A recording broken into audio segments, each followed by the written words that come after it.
வணக்கம். வள்ளுவரே, இந்த அரசியல்வாதிகள் எல்லாம் ஊர் பணத்தை கொள்ளையடிக்கிறதையே குறிக்கோளாக வச்சுக்கிட்டு மக்கள் மீது எங்களுக்கு அன்பும் இரக்கமும் உண்டு, அதனால்தான் அவங்களுக்கு நன்மை செய்கிறதே எங்கள் பணியாக வச்சுருக்கோம்னு சொல்கிறாங்களே, இதில் ஏதாவது உண்மை இருக்குமா வள்ளுவரே? வாய்ப்பே இல்லை தம்பி. அது வெறும் வாய்ஜால ஏமாத்து வேலை. ஏன்னா திருடுவதில் ஆசை வந்துவிட்டனுடைய மனதில் நல்ல எண்ணங்களுக்கு கொஞ்சம் கூட இடம் இருக்காது.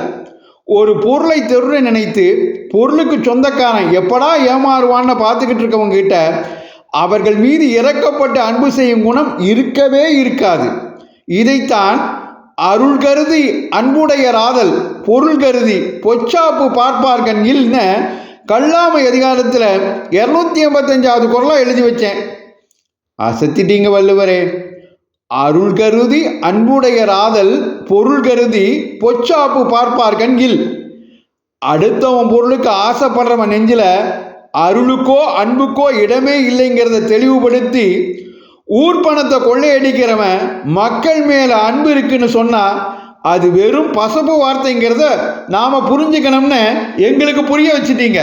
நன்றி வள்ளுவரே. இந்த பதிவு உங்களுக்கு பிடித்திருந்தால் மற்றவர்களுக்கு பகிருங்கள். தொடர்ந்து திருக்குறள் தெளிவோம் பகுதியை கேட்க பாரத மணி திருநாடு சேனலை சப்ஸ்கிரைப் செய்யுங்கள். நன்றி, வணக்கம், ஜெய்ஹிந்த்.